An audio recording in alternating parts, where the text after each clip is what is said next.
I want to kill him for Aboki. Wallahi, I want to kill him for Aboki. So wallahi, I dey put him for poison. Kai wallahi, wallahi. To wallahi, I will eat him for this wood ba. Wallahi, make I eat him for this wood ba. To wallahi, make I eat him for this wood ba. Kai gaskiya, I want to kill him for Aboki.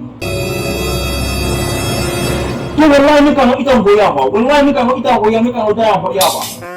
To wallahi make I take him for my house ba. Kai wallahi make I no.